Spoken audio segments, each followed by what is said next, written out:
Hello बच्चों, आज मैं आपको कृतिका साहित्य पुस्तक से पाठ 2 मेरे संग की औरत का शेष भाग पढ़ाने जा रही हूँ। लेखिका की छोटी बहन रेणु बीए नहीं करना चाहती थी, किंतु पिताजी और घर वालों का मन रखने के लिए जैसे तैसे बीए कर लिया। तीसरी बहन रेणु स्वयं कम दूसरों को अधिक पढ़ाती थी, इसलिए उसके अंक अच्छे नहीं थे। दृढ़ निश्चय थी और एक लड़के की पसंद कर अपनी शादी की घोषणा करके उससे शादी कर ली थी। सबसे छोटी अचरा ने पत्रकारिता में प्रवेश लेकर पिताजी की पसंद से शादी की और बाद में लेखन कार्य में जुट गई। शादी के बाद लेखिका को बिहार के छोटे से कस्बे में रहना पड़ा। वहाँ उसने शादीशुदा औरतों को पराये मर्दों के साथ नाटक करने के लिए तैयार किया और 4-5 साल में कई नाटक किए और अकाल राहत को उसके लिए धन एकत्र किया।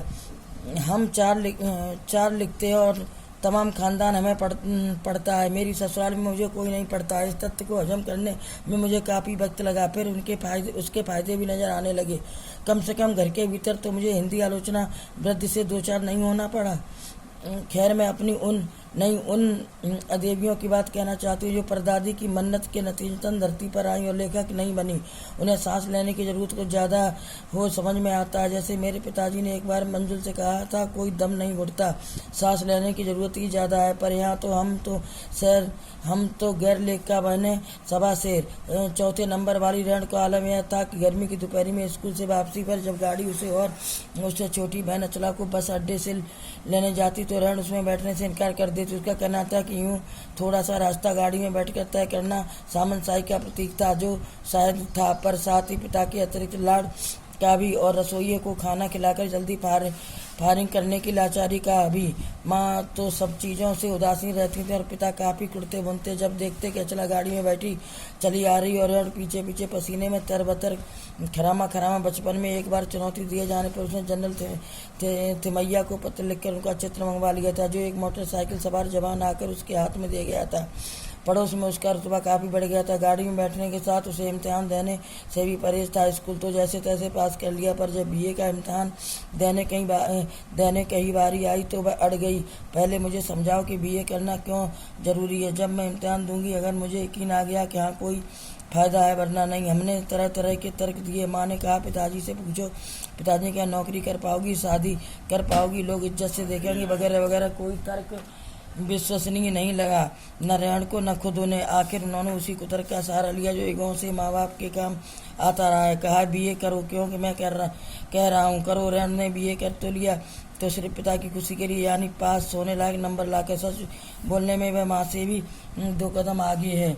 प्रस्तुत अवतरण में लेखिका ने अपने चौथे वाली रेणु का आलम यह था कि गर्मी की दोपहर में स्कूल से लौटने पर जब गाड़ी उसे और उससे छोटी बहन अचला को बस अड्डे से लेने जाती तो रेणु उसमें बैठने से मना कर देती। उसके अनुसार थोड़ा रास्ता गाड़ी में तय करना सामंतशाही का प्रतीक था। बचपन में एक बार चुनौती दिए जाने पर उसने जनरल थिमैया को पत्र लिखकर उनका चित्र मंगवा लिया था, जो मोटरसाइकिल सवार जवान आकर उसके हाथ में दे गया था, जिससे उसका रुतबा काफ़ी बढ़ गया था। रेणु ने बीए कर तो लिया, पर सिर्फ पिता की खुशी के लिए, यानी पास होने लायक ही नंबर आए। गनीमत यह है कि आधा समय उसके सच सुनकर लोग सोचते हुए मजाक कर रही होगी, इसलिए बिना मेहनत वह लोगों को हंसाए रख लेती है। आज भी उसे कोई इत्र भेंट करता है तो वह कहती है, नहीं चाहिए, मैं तो नहाती हूँ। 3 नंबर पर चित्रा है। वह कॉलेज पढ़ने तो जाती थी, पर खुद पढ़ने से ज़्यादा दिलचस्पी औरों को पढ़ाने में रखती थी, इसलिए इम्तिहान में उसके अंक कम और उसके शादियों के ज़्यादा आते थे। पर अपने यहाँ सब चलता था। उसकी शादी का वक्त आया तो उसने एक नज़र में लड़का पसंद करके ऐलान कर दिया कि शादी करेगी तो उसी से।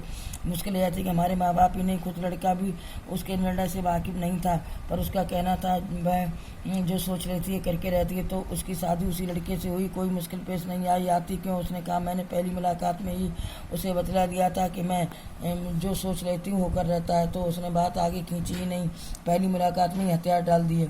हमें सबसे छोटी बहन अचला काफ़ी दिनों तक कुछ कम किसकी मालूम पड़ती रही। पिता कहा मानकर पहले अर्थशास्त्र किया, फिर पत्रकारिता में दाखिला लिया, ढंग से पढ़ाई की, पास हुई, फिर पिता की पसंद से शादी भी कर ली, पर उसके आगे लीक पर नहीं चल पाई। घर बार में मन ज़्यादा रुचा नहीं और मंजूर और मेरी तरह उम्र के 30 बरस पार करते ही लिखने का रोग लग गया। एक बात हमें एक सी रही, घर बार को परंपरागत तरीके से हमने भले न चलाया तो वो उसे तोड़ा भी नहीं। शादी एक बार की और उसे कायम रखा, चाहे तलाक के कगार पर खड़ी चली हो, पर कगार तोड़ डूबी नहीं। चाहे इसलिए, जैसा कि मैंने अपने पहले उपन्यास में लिख डाला था, हम सभी विश्वास करती रही होंगी कि मर्द बदलने से कोई प्रयोजन सिद्ध नहीं होता। घर के भीतर रहते हुए भी अपनी मर्जी से जी लो, तो काफ़ी है। शादी के बाद मैं बिहार के ऐसे छोटे कस्बे डालमिया नगर में रही जहाँ मर्द औरतें चाहे पति पत्नी क्यों ना हो पिक्चर देखने भी जाते तो अलग अलग कुर्सियों पर बैठते। मैं दिल्ली से कॉलेज की नौकरी छोड़कर वहाँ पहुँची थी और नाटकों में अभिनय करने की शौकीन रही थी। मैंने उनके चलन से हार नहीं मानी। साल भर के भीतर उन्हें शादीशुदा औरतों को पराए मर्दों के साथ नाटक करने के लिए मना लिया। अगले 4 साल तक हमने कई नाटक किया। कल रात को उसके लिए उन्हीं के माध्यम से पैसा भी इकट्ठा किया। वहाँ से निकली तो कर्नाटक के और भी छोटे कस्बे बागलकोट में पहुँच गई। तब तक मेरे 2 बच्चे हो चुके थे। वे स्कूल जाने लायक उम्र पर पहुँच रहे थे, पर वहाँ कोई ढंग का स्कूल नहीं था। लोगों की राय पर मैंने पास के कैथोलिक बिशप से दरख्वास्त की कि उनका मिशन वहाँ के सीमेंट कारखाने की आर्थिक मदद से हमारे कस्बे में एक प्राइमरी स्कूल खोल दे। पहले उन्होंने कहा चूँकि उस प्रदेश में क्रिश्चियन जनसंख्या कम थी इसलिए वे वहाँ स्कूल खोलने में असमर्थ थे। मैंने गैर क्रिश्चियन बच्चों को भी शिक्षा पाने के लायक सिद्ध करते हुए अपना इसरार जारी रखा। तब उन्होंने कहा हम कोशिश कर सकते हैं बशर्ते आप हमें यकीन दिलाएं कि वह स्कूल अगले 100 वर्षों तक चलता रहेगा। मुझे गुस्सा आ गया। मैंने कहा स्कूल को कि छोड़िए, किसी के बारे में यकीन नहीं दिलाया जा सकता कि वह अगले 100 वर्ष तक चलेगा। वे भी गुस्सा खा गए। बोले खुदा का लाख शुक्र है बच्चों कि न पढ़ पाने की समस्या आपकी है, मेरी नहीं। बात कड़वी थी पर 100% सच के आगे से झुकाने की हमारी बचपन की आदत थी। सो मैंने तय किया कि खुद अंग्रेजी हिंदी कन्नड़ 3 भाषा पढ़ाने वाला प्राइमरी स्कूल वहाँ खोलूँगी और कर्नाटक सरकार से उन्हें मान्यता भी दिलवाऊंगी। वहाँ के अनेक मेहनती और किसके लोगों की मदद से यह व्रत पूरा हुआ। मेरे बच्चे तथा अन्य अफसरों के बच्चे उस स्कूल में पढ़े। बाद में अलग अलग शहरों के अलग अलग ख्यात स्कूलों में दाखिला भी पा गए। लेकिन अनेक कैथोलिक बिशप से प्रार्थना की कि उनका मिशन वहाँ के सीमेंट कारखाने से धन की मदद की जाए। कस्बे में एक स्कूल खोल दे, बच्चों को भी शिक्षा पाने के लायक सिद्ध करते हुए अपना आग्रह जारी रखा। स्वयं लेखा ने तय किया कि वह स्वयं अंग्रेजी हिंदी कन्नड़ 3 भाषाएं पढ़ाएगी और प्राइमरी स्कूल खोलेगी और कर्नाटक सरकार से उस पर मान्यता भी दिलवाएगी। वहाँ के अनेक मेहनती और खिसके लोगों की मदद से व्रत पूरा हुआ। लेखा व अन्य अधिकारियों के बच्चे केवल उस स्कूल में पढ़े और आगे पढ़ने के बाद अच्छे स्कूलों में उन्हें दाखिला मिल सका। ऐसे अनेक मौके आए जब मैंने अपने जिद्दीपन के नमूने पेश किए, पर सबसे ज़्यादा उसने मंच पाया मेरे लेखन में, जो शुरू से अब तक लीक से खिसका अपनी राह को तलाशता रहा है। पर सब कुछ कर लेने पर भी मैं अपनी छोटी बहन के मुकाबिल नहीं पहुंच सकती। 1950 के अंतिम दौर में एक रात दिल्ली में एक साथ 9 इंच बारिश हो गई। दिल्ली की खासियत यह रही है कि थोड़ा पानी बरसते ही वहाँ के नालों में बाढ़ आ जाती है, पुलों के नीचे पानी भर जाता है और तमाम यातायात ठप हो जाता है। इस कयामती बारिश के बाद तो सरकारी दफ्तरों के पहले तल्लों में भी पानी भर गया और स्कूल में भी भर गया। अगली सुबह किसी तरह का कोई वाहन सड़क पर नहीं निकला था। जाहिर है कि रेणु के स्कूल की बस भी उसे लेने नहीं आई। रेणु ने कहा कोई बात नहीं, मैं पैदल ही चली जाऊंगी। सबने बहुत समझाया कि स्कूल बंद है, लेकिन वो नहीं मानी और वह स्कूल चली गई।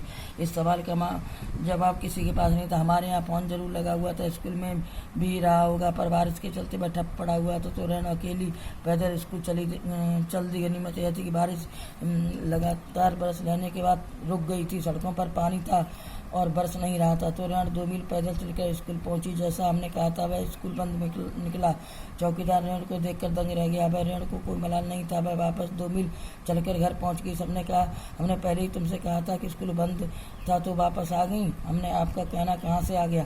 सोचती हूँ कैसे रोमांच का अनुभव हुआ होगा उसे उस दिन जगह जगह पानी से लबलब करते सुनसान शहर में नीचा बिल्कुल अकेले अपनी धुन में मंजिल की तरफ बढ़ते चले जाना। सच अकेलेपन का मजा ही कुछ और होता है। 1950 में आखिरी दिनों में एक रात दिल्ली में एक 9 इंच बारिश होगी। दिल्ली में थोड़ी बारिश से ही वहाँ के नालों में बाढ़ आ जाती, पुलों के नीचे पानी भर जाता और यातायात ठप हो जाता। बारिश इतनी तेज थी कि सड़क पर निकला नहीं जा सकता था। ऐसे में रेणु ने स्कूल जाने की जिद पकड़ ली और सबने अपने अपने तरीकों से समझाया कि स्कूल बंद होगा, परंतु वह नहीं मानी और 2 मील पैदल चलकर स्कूल चली गई और 2 मील पैदल चलकर स्कूल से वापस चली आई। बच्चों प्रश्नोत्तर कल पढ़ाएंगे।